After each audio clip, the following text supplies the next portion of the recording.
My mom texted me. We changed all the locks, you don't have a home anymore. They thought they were so bold. 2 days later, I got an urgent email from their lawyer. We have a problem. Call immediately. I was standing in the freezing rain outside their glass-walled house in Lake Oswego. Through the floor-to-ceiling windows, I could see Susan and Jeffrey eating dinner, deliberately ignoring me. My key wouldn't turn. It wasn't a mistake. It was an eviction. And they had no idea that by locking me out, they had just locked themselves into a nightmare. Drop a comment and let me know where you're listening from and what time it is for you right now. I'd love to know who's part of our community. I didn't bang on the door. I didn't scream for my mother or throw a rock at the window. That is what a desperate child does, and my parents were counting on that. They wanted a scene. They wanted me to be the hysterical daughter pounding on the glass while the neighbors watched from behind their curtains. They wanted to prove that I was unstable, that kicking me out was a necessary act of tough love. I wasn't going to give them that satisfaction. Instead, I took a step back and looked at the house. They call it mid-century modern, a sprawling structure of wood and floor-to-ceiling glass in Lake Oswego. I call it the fishbowl. It was designed to be looked at, to be admired. And right now, it was a perfectly lit stage for their cruelty. Through the living room window, I could see Susan and Jeffrey sitting at the dining table. My father was cutting a piece of steak. My mother was raising a glass of wine to her lips. They knew I was standing 10 feet away in the freezing rain. They simply chose not to look. On the porch, sitting in a puddle, were 3 cardboard boxes. That was it. 28 years of life reduced to 3 soggy boxes labeled kitchen and clothes in my mother's jagged handwriting. This wasn't just an eviction, it was a public performance of my failure. They had left them there so every neighbor driving by would know that Haley Wilson had washed out. I pulled out my phone. I didn't call them. I opened the camera app. Click. A photo of the new deadbolt, shiny and brass, clearly installed that afternoon. Click. A photo of the 3 boxes, waterlogged and pathetic. Click. A photo of the timestamp on my dashboard. 4:47 p.m. Click. A photo of my parents inside eating dinner, warm and dry. I wasn't a daughter in that moment. I was a UX designer conducting an audit of a broken system. I was gathering data points. I was documenting the user experience of being their child. Once I had every angle covered, I picked up the lightest box, put it in my trunk, and got back in the driver's seat. I didn't look back. I drove straight to the nearest hotel, used my credit card to book a room for a week, and sat on the edge of the bed. The silence in the hotel room was heavy, but it wasn't sad. It was clarifying. I stared at the blank television screen and asked myself the question that had been haunting me for years. Why wasn't I surprised? Why was my heart rate steady? I realized then that I had been training for this moment my entire life. I had walked into a trap of normalizing cruelty. For 6 months I had been living in that house, paying rent, managing their Wi-Fi, fixing their printers, and tolerating rules that would be insulting to a teenager. Curfews at 28, chore charts on the refrigerator, lectures about my tone of voice. I had accepted it all. I had normalized the abnormality of it because they had conditioned me to believe that love was a transaction.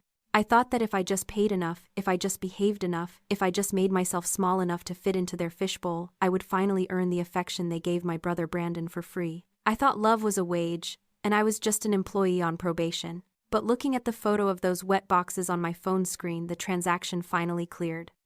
The debt was paid. I wasn't the problem. The system was the problem, and I was done trying to fix it.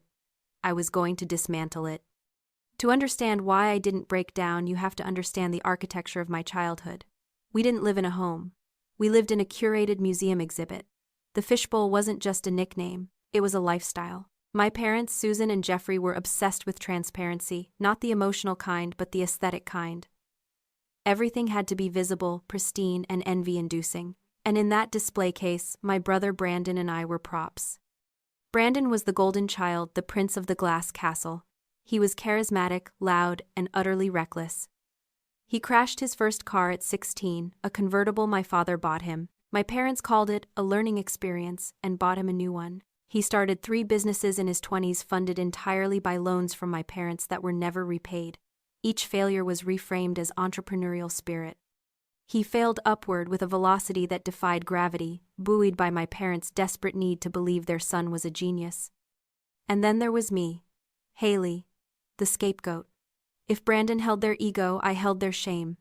Every time Brandon messed up, the rules in the house got stricter for me. If he got a speeding ticket, I lost my driving privileges. If he failed a class, my grades were scrutinized under a microscope. I was the designated vessel for their anxiety. They projected every fear they had about Brandon onto me, micromanaging my life to ensure I didn't make the mistakes he was already making. I became the fixer. The one who was quiet, competent, and invisible. I got the degree in tech design. I built a career. I saved money. And when they decided to downsize their retirement plans but refused to actually move out of the fishbowl because they couldn't bear to lose the status, I moved back in.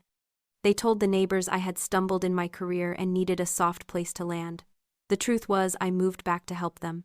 I paid rent, market rate rent, for my old bedroom. I upgraded their entire smart home system. I managed their finances when they forgot to pay bills. I was the one keeping the lights on in the museum while they pretended I was a charity case. That was the dynamic. Brandon took and was applauded for his ambition. I gave and was resented for my competence. My existence reminded them that they didn't need to enable him. They chose to. My stability highlighted his chaos. So they had to break me. They had to make me small so their delusion could remain big. Locking me out wasn't just about space. It was about restoring the natural order of their world. They needed me to be the failure so Brandon could return to being the success. It was a transfer of status executed with a locksmith and a text message. But what they didn't realize was that by locking the fixer out, they had just fired the only person who knew how to keep their glass house from shattering. The next morning I woke up in the hotel room expecting to feel devastated. Instead, I felt a cold, metallic calm. I checked my phone, expecting an apology, a frantic voicemail, something. There was nothing from my parents, but there was a notification from Facebook. My mother, Susan, had posted. It was a photo of the sunrise over the lake taken from their back deck. The caption read, "Sometimes tough love is the hardest kind to give. Launching birds from the nest is painful but necessary for them to fly. Praying for our girl to find her own way. Hashtag new chapters. Hashtag empty nest." I scrolled through the comments. Neighbors and church friends were pouring out sympathy. "You're such a strong mama, Susan. She'll thank you one day. Prayers for your family." She had vague booked my eviction. She had spun the narrative before I even had coffee. She was painting herself as the heartbroken mother forced to push her dependent child out into the world, conveniently omitting the fact that I paid rent, the fact that they changed the locks while I was at a job interview, and the fact that they were currently holding all my possessions hostage. It was a masterclass in victimhood. Then a text came in from Brandon. I opened it, bracing myself. "Saw you left your charger in the living room. Thanks, I needed a spare. Also, I'm taking the guest suite. My condo lease fell through, long story, landlord is a psycho, so I need a place to crash for a bit. Maybe now you'll learn to hustle without mom and dad's safety net. Good luck out there, sis." The audacity was breathtaking. He wasn't just moving back in. He was taking my space. He was replacing me. The golden child had returned to the nest I had kept warm for him, and he was mocking me for being pushed out. My phone pinged again. An email notification. It wasn't from a recruiter. It was from a sender I didn't recognize, Richard Sterling, Esquire. The subject line read, "Urgent matter regarding property at 440 Lakeview Drive." My stomach dropped.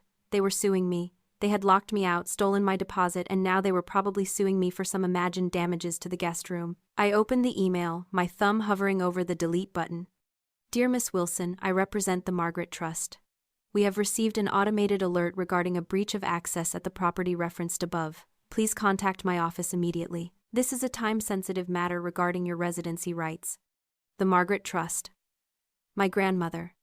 She had been dead for 5 years. I stared at the screen, the name glowing like a lifeline in the dark. I didn't know what a breach of access meant to a dead woman's lawyer, but I knew one thing: Richard Sterling wasn't my parents' lawyer. He was mine. I drove to the law firm in downtown Portland, my hands gripping the steering wheel so hard my knuckles turned white. The building was stark, imposing a monolith of black glass and steel that seemed designed to intimidate. I walked into the lobby, smoothed my blazer, and tried to look like someone who wasn't currently living out of a suitcase. Richard Sterling didn't look like a lawyer who handled petty family disputes. He looked like a shark in a 3-piece suit. He sat behind a mahogany desk that was completely bare except for a single file folder. He didn't smile when I walked in. He just gestured to the chair opposite him. "Miss Wilson," he said, his voice deep and gravelly. "Thank you for coming. I assume you're confused."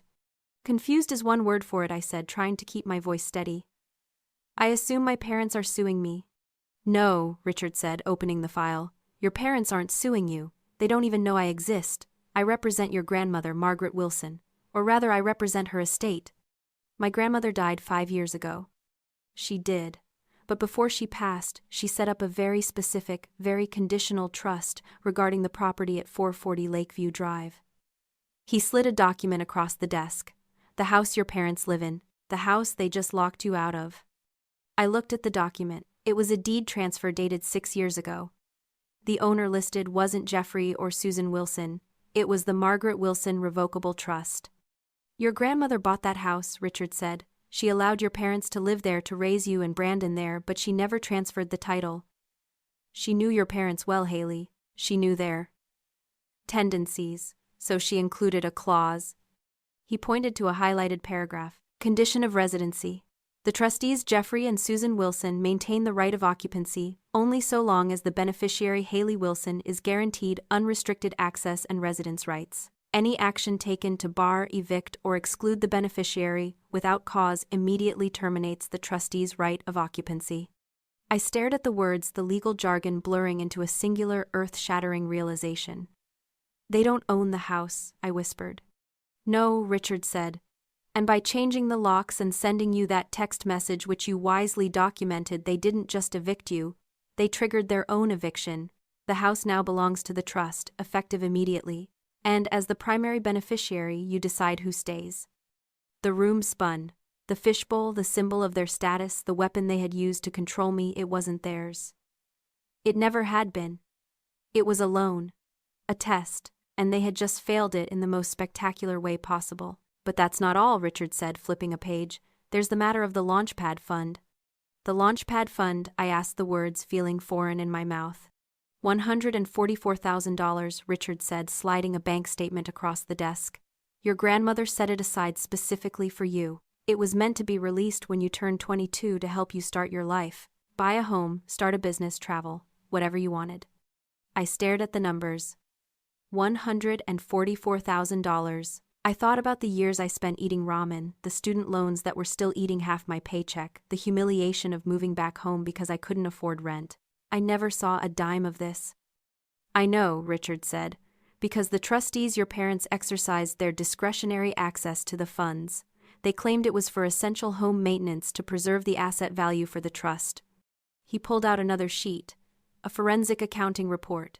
They told the trust they needed to renovate the kitchen and build that luxury patio in the backyard. The patio alone cost $105,000 according to their invoices. But they didn't renovate the kitchen, I said, my mind racing. And the patio cost maybe $30,000 max. My dad bragged about getting a deal on the stone.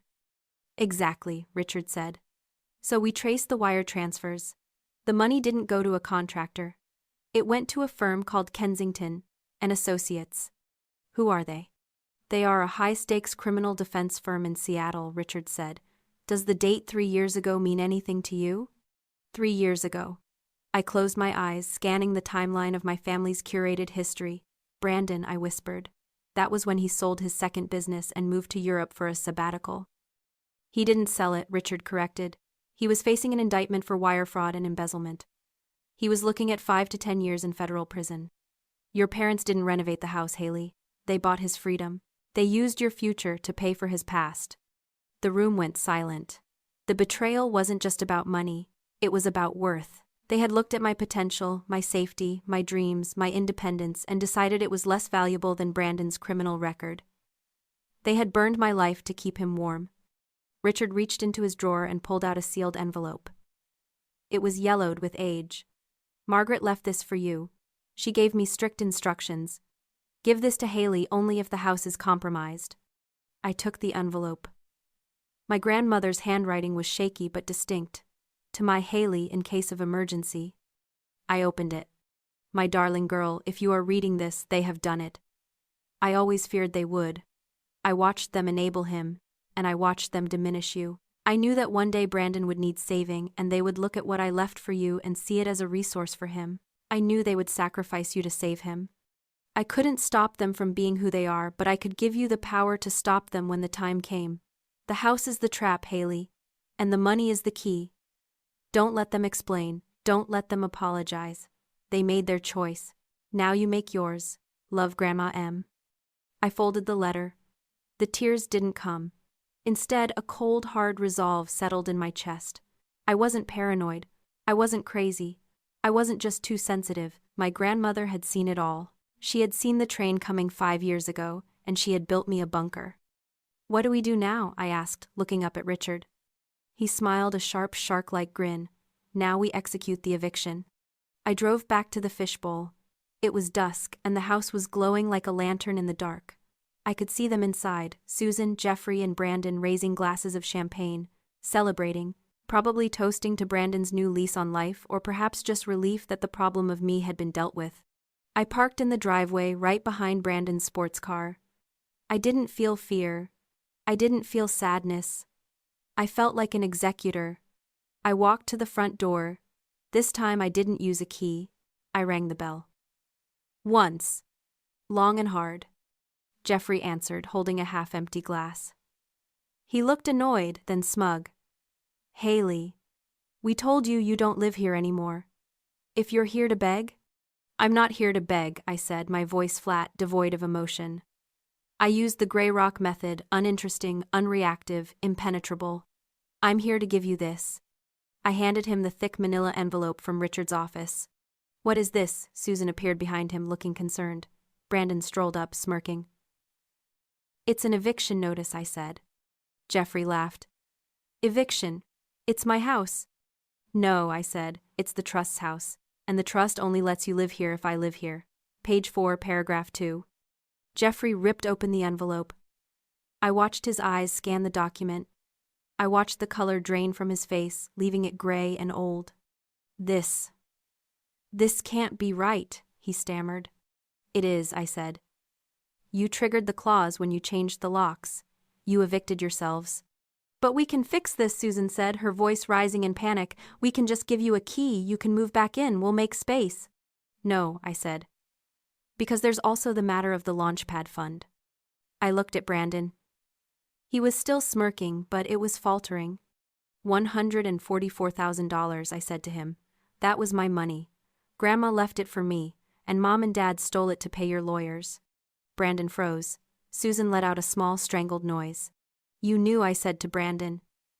"You let them cannibalize my future to cover up your crimes." "We did it for the family," Susan cried. "We couldn't let him go to prison, it would have destroyed us." "No," I corrected. "It would have destroyed your image. And you decided my life was the price you were willing to pay for your reputation." "Haley, please," Jeffrey said, stepping forward. "We can work this out, we're family." "You stopped being my family the moment you chose him over me," I said. "The trust executes automatically. You have 30 days to vacate. The locks will be changed on the 31st. I turned to leave. "Where will we go?" Susan wailed. "We have nowhere to go." "The trust owns a condo downtown," I said over my shoulder. "It's small, 1 bedroom, it's paid for, you can live there." I looked at Brandon. "But he can't. The condo is for the trustees only."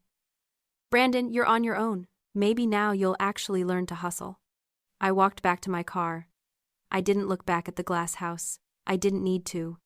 I knew what was happening inside. The panic, the screaming, the shattering of their perfect little world. In the months that followed, the dust settled. My parents moved into the condo. It was a humiliating downsize, and they blamed me for it, to anyone who would listen. But fewer and fewer people were listening. The truth about the Launchpad fund got out, Richard made sure of that, and their social circle quietly evaporated. Brandon had to get a real job. Last I heard, he was working sales at a car dealership, living with 3 roommates. He looked tired. Good. As for me, I used the remaining assets in the trust, the ones Richard managed to claw back, to start my own design firm. I bought a house. It's not a glass box. It has thick walls, cozy rooms, and a big garden. It's private. It's solid. It's mine. I hung a photo of Grandma Margaret in the hallway. Every morning I touch the frame and thank her. She didn't just leave me money, she left me the truth. She taught me that sometimes you have to burn the bridge to stop the enemy from following you. I don't speak to my parents anymore. I don't visit the condo. I found peace not in their apology, which never came, but in my freedom. I realized that family is just a word. Home is something you build for yourself with locks that you control. Have you ever had to be the villain in someone else's story just to survive your own? Tell me in the comments. And if this story helped you see your own worth, hit that like button.